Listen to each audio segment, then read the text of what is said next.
हाय।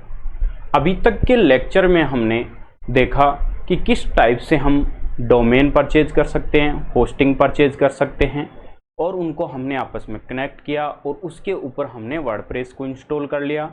WordPress को install करके हमने सी पैनल को भी समझा और बिजनेस ईमेल भी क्रिएट कर लिया। बैकएंड पैनल क्या होता है ये भी हमने देखा और फ्रंट एंड क्या होता है ये चीज़ भी हमने देखी है।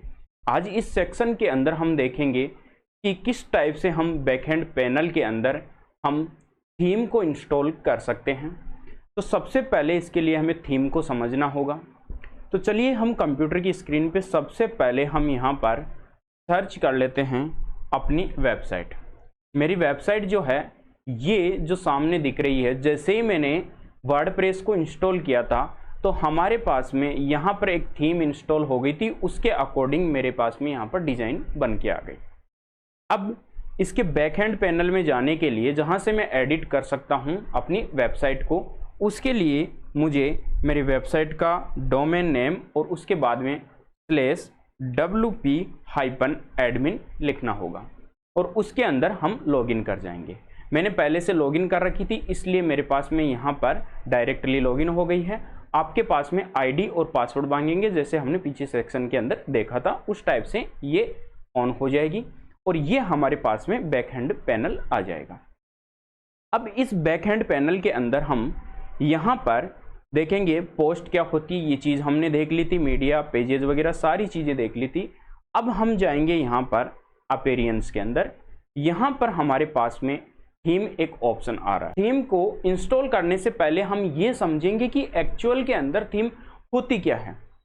तो देखिए आप यहाँ पर मेरे पास में थीम में कुछ थीम्स दिखाई दे रही है 2024, जिसको मैं कस्टमाइज कर सकता हूँ, यानी ये थीम मेरे यहाँ पर जो वेबसाइट है उसके ऊपर एक्टिव है। थीम एक बेसिकली एक स्टाइल शीट होती है, यानी कोडिंग से बना हुआ एक ऐसा पैकेज होता है जो आपकी वेबसाइट को डिजाइन प्रोवाइड करवाता है। जैसे हमारे पास में बहुत सारी थीम्स होती है, डीबी थीम है, फ्लैट सिम थीम है, प्रेस स्मार्ट थीम है। अब ये जो थीम क्या करती है, हमारी जो वेबसाइट की डिजाइन को यहाँ पर मैनेज करती है। यानी आप चाहते हो कि मैं किस टाइप की डिजाइन को यहाँ पर वर्डप्रेस में इंस्टॉल करूँ तो उसको आप थीम से इंस्टॉल कर सकते हैं। वर्डप्रेस के अंदर दो टाइप की थीम्स होती है, एक फ्री थीम्स और एक प्रीमियम थीम्स। फ्री थीम्स में और प्रीमियम थीम्स में ये डिफरेंस है कि प्रीमियम जो थीम्स होती है उनमें फीचर काफ़ी ज़्यादा होते हैं, जिनमें हम काफ़ी सारी कस्टमाइजेशन वेबसाइट्स बना सकते हैं, और फ्री थीम जो होती है उनमें कुछ लिमिटेड फीचर्स होते हैं। अब सर हम कहाँ से परचेज करेंगे और थीम जो मिलती है फ्री थीम वो कितनी थीम हो सकती है? तो देखो वर्डप्रेस के अंदर हजारों फ्री थीम्स मिलती हैं और उन थीम्स के प्रीमियम वर्जन भी होते हैं जिनमें उनमें एक्स्ट्रा फीचर आप देख सकते हो। जैसे अगर मैं बात करूं, यहाँ पर मेरे पास में 2024 थीम एक्टिवेट है। आप अपने डैशबोर्ड में थीम कितनी भी इंस्टॉल कर सकते हो, बट वन टाइम में आप एक ही थीम एक्टिवेट कर सकते हो, उसी की डिजाइन आपको सामने दिखेगी। जैसे मैं अगर इस 2023 को एक्टिव करता हूं तो जैसे ही मैं इस थीम को एक्टिव करूंगा, यहाँ पर ये मेरी जो थीम है वो इनएक्टिव हो गई 2024 और ये 2023 जो थीम है वो एक्टिव थीम हो गई। अब मैं मेरे यहाँ पर फ्रंट हैंड के अंदर जाके इसको रिफ्रेश करके देखूंगा तो मेरी जो वर्डप्रेस की जो वेबसाइट बनी हुई है, इसका जो पैनल देखिए सामने फ्रंट हैंड वो बदल गया। तो ये थीम क्या है, स्टाइल्स हैं।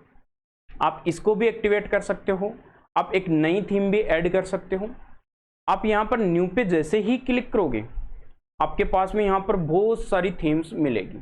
जैसे एस्ट्रा थीम है, एक यहाँ पर हेलो एलिमेंटर थीम है, और भी बहुत सारी थीम्स मिल जाएंगी आपको। ओशियन WP थीम है। हम गूगल से भी थीम को इंस्टॉल कर सकते हैं। जैसे मैं अगर बात करूं यहाँ पर फ्री थीम्स की, तो मैं फ्री थीम्स सर्च कर सकता हूँ, थीम्स फॉर वर्डप्रेस। जैसे मैं यहाँ पर सर्च करूँगा मेरे पास में यहाँ पर फ्री थीम्स के बहुत सारे ऑप्शंस मिलेंगे। जैसे ये फ्री थीम wordpress.com वर्डप्रेस से मिल जाएगा, मैं इसके ऊपर आप क्लिक कर सकते हो और जैसे ही क्लिक करेंगे तो यहाँ पर भी हमारे पास में बहुत सारी थीम्स आ जाएगी। इनको भी आप क्या कर सकते हो, इंस्टॉल कर सकते हो और अपलोड कर सकते हो। अगर प्रीमियम थीम लेते हो तो प्रीमियम थीम के अंदर हमारे पास में एक थीम प्रोवाइडर है जिसका नाम है थीम फॉरेस्ट। थीम फॉरेस्ट क्या करता है, कम पैसे में बहुत सारी थीम्स आपको प्रोवाइड करवा देगा। आप जैसी थीम चाहो वैसी थीम आपको प्रोवाइड करवा देगा। यहाँ पर जैसे एलिमेंट्री की थीम चाहिए आपको, प्लगइन्स चाहिए। अब प्लगइन क्या होते हैं वो नेक्स्ट देखेंगे। मेरे को यहाँ पर जैसे मान लो ई कॉमर्स थीम चाहिए और मैं सर्च करता हूँ ई कॉमर्स थीम, तो यहाँ पर बहुत सारी ई कॉमर्स थीम आ जाएंगी। जैसे बाजार थीम है, डिपोर्ट थीम है, यहाँ पर क्लोएटा थीम है, ये बहुत सारी थीम्स मिल जाएगी। एक बहुत ही पॉपुलर थीम है डीवी थीम, अगर आप उसको सर्च करते हो तो ये डीवी थीम भी यहाँ पर मिल जाएगी। डीवी थीम के अंदर आप क्या करोगे, डीवी थीम की जो वेबसाइट है उस डीवी थीम की वेबसाइट के ऊपर जाके आप थीम सर्च कर सकते हो, या फिर अदर बहुत सारे ऐसे प्लेटफॉर्म है जिनके ऊपर भी आपको डीवी थीम आपको मिल जाएगी। जैसे मैं यहाँ पर एनोवेटो जो थीम फॉरेस्ट का एक पार्ट है, इसके ऊपर भी मैं जाके क्या कर सकता हूँ, डीवी थीम को परचेज कर सकता हूँ। डीवी थीम भी क्या करती है, डीवी थीम भी हमारे पास में बहुत सारे ऐसे जो टेम्पलेट्स हैं या जो डिजाइन्स है वो प्रोवाइड करवा देती हैं। अब हम अगर किसी थीम को डिलीट करना चाहते हैं तो वो कैसे डिलीट करेंगे, तो जैसे मेरे पास में देखो यहाँ पर जो थीम्स हैं वो कौन कौन सी थीम्स हैं, मैं थीम्स में जाके यहाँ पर देखूंगा तो मेरे पास में ये 3 थीम है। अगर मैं किसी थीम पे यहाँ पर क्लिक करता हूँ तो यहाँ से मैं इसको डिलीट कर सकता हूँ और एक्टिवेट कर सकता हूँ। तो यहाँ से मैं इसको डिलीट कर सकता हूँ। आपको जिस थीम की ज़रूरत है, जो थीम आपने चूज कर ली उस थीम को रखो, बाकी सारी थीम्स आप डिलीट कर दो ताकि आपके सर्वर पे लोड ना हो और आपकी वेबसाइट जो है वो फास्टली रन हो। मैं इस थीम को भी यहाँ से क्या कर सकता हूँ, डिलीट कर सकता हूँ।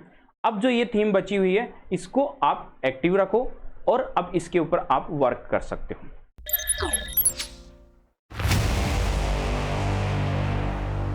अब इस सेशन के अंदर हम देखेंगे कि किस टाइप से हम थीम को इंस्टॉल कर सकते हैं। तो थीम को इंस्टॉल करने के लिए वापस हमें उसी डैशबोर्ड में जाना होगा। इस थीम के अंदर जाएंगे, यहाँ पर अपीयरेंस के अंदर, और यहाँ से आप क्या कर सकते हो, ऐड न्यू थीम पे क्लिक कीजिए। ऐड न्यू थीम पे क्लिक करके आप यहाँ से जो थीम सर्च करते हो, जिस डिजाइन को आप पसंद करते हो उसको सर्च कर लीजिए। जैसे मैं यहाँ पर सर्च करता हूँ एस्ट्रा थीम। एस्ट्रा थीम एक बहुत ही पॉपुलर थीम है, लाइटवेट थीम है। इसको आप क्या कर सकते हो, इसका प्रीव्यू देख सकते हो और इसको आप इंस्टॉल भी कर सकते हो और इसका डेमो कंटेंट भी यहाँ पर इंपोर्ट कर सकते। फिलहाल हम डेमो कंटेंट इंपोर्ट नहीं करेंगे। डेमो कंटेंट अगर आप इंपोर्ट करते हो तो वेबसाइट की डिजाइन हूबहू आ जाती है और फिर हम यहाँ पर जो स्क्रैच से वेबसाइट बनाएंगे, डिजाइन कैसे करेंगे वो हमें समझ में नहीं आएगा, इसलिए डेमो कंटेंट अभी इंपोर्ट नहीं करेंगे, लास्ट के अंदर ही इंपोर्ट करेंगे। फिलहाल हम स्क्रैच से बनाना सीखेंगे। तो यहाँ पर हम इस वेबसाइट को क्या कर लेते हैं, इंस्टॉल कर लेते हैं। इंस्टॉल करने के बाद में इस थीम को आपको क्या करना होगा, एक्टिव करना होगा थीम को, क्योंकि जब भी आप थीम को इंस्टॉल करोगे वो डैशबोर्ड में तो चली जाएगी, सर्वर पे चली जाएगी, बट उस थीम को फिर आपको एक्टिव भी करना पड़ेगा। तो मैं इस थीम को यहाँ पर एक्टिव कर देता हूँ और एक्टिव करने के बाद में अगर आप अपनी वेबसाइट को जाके रिफ्रेश करते हो तो आपकी वेबसाइट का थोड़ा सा लुक बदल गया। आप यहाँ पर देखिए, आपके पास में ये एक टाइटल लिखा हुआ आ रहा है, यहाँ पर हेलो वर्ल्ड एक पोस्ट लिखी हुई आ रही है और नीचे आ रहा है यहाँ पर powered by Astra WordPress theme. इस टाइप से यहाँ पर ये एक आपकी वेबसाइट बन गई।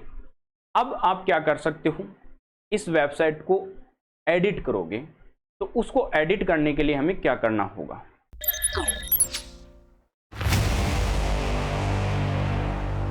इस सेशन के अंदर हम देखेंगे कि यहां पर प्लगइन्स क्या होते हैं और उन प्लगइन्स को हम कैसे इंस्टॉल कर सकते हैं।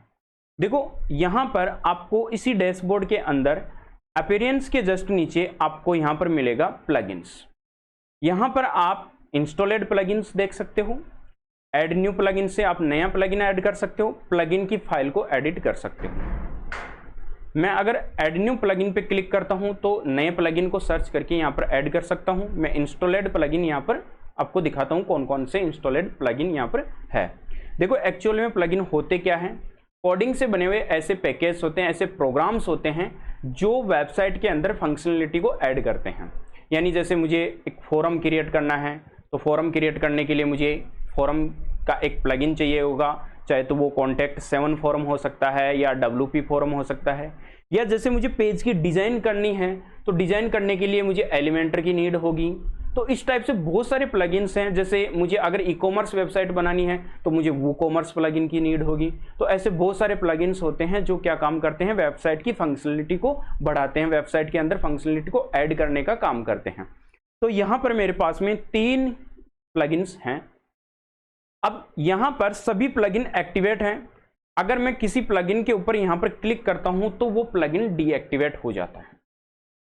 यहां से आप सेलेक्ट करके बल्क के अंदर भी क्या कर सकते हो, एक्टिवेट कर सकते हो, डीएक्टिवेट कर सकते हो, अपडेट कर सकते हो, किसी भी प्लगइन को डिलीट कर सकते हो। अगर आप प्लगइन को ऑटो अपडेट पे रखना चाहते हो तो प्लगइन अपने आप ऑटो अपडेट हो जाएगा, जो यहां पर अनेबल है। डिसेबल कर सकते हो ऑटो अपडेट्स को, ताकि प्लगइन जो होगा वो मैनुअल आप आके क्या कर सकते हो, अपडेट कर सकते हो। वर्डप्रेस के अंदर एक ध्यान हमेशा रखना है, थीम और प्लगइन हमेशा अपडेटेड रखने हैं, अन्यथा आपकी वेबसाइट कभी भी क्रैश हो सकती है। तो यहां पर हमें क्या करना है, जब भी कोई प्लगइन ऐड करना है तो हम न्यू प्लगइन पे जाएंगे और न्यू प्लगइन पे जाने के बाद में हम क्या करेंगे, यहां पर प्लगइन्स को सर्च करेंगे। अब सर्च करने के लिए जैसे मान लो मुझे प्लगइन चाहिए एलिमेंटर, तो एलिमेंटर को मैं जैसे ही सर्च करूंगा तो यहां पर मेरे पास में प्लगइन आ रहा है। ये एलिमेंटर का एक प्लगइन आ गया जो 10 मिलियन वेबसाइट के ऊपर एक्टिव है फिलहाल, और 6890 इसके क्या है, रेटिंग्स हैं, दी हुई है, रिव्यूज हैं इसके। तो काफी अच्छा पॉपुलर प्लगइन है जो क्या करता है, वर्डप्रेस के अंदर पेजेज की डिजाइन बनाने का काम करता है, पेजेज को डेवलप करने का काम करता है। और इसका प्रो वर्जन भी होता है और इसके बहुत सारे एक्सटेंशंस भी होते हैं और इसके एड-ऑन्स भी होते हैं।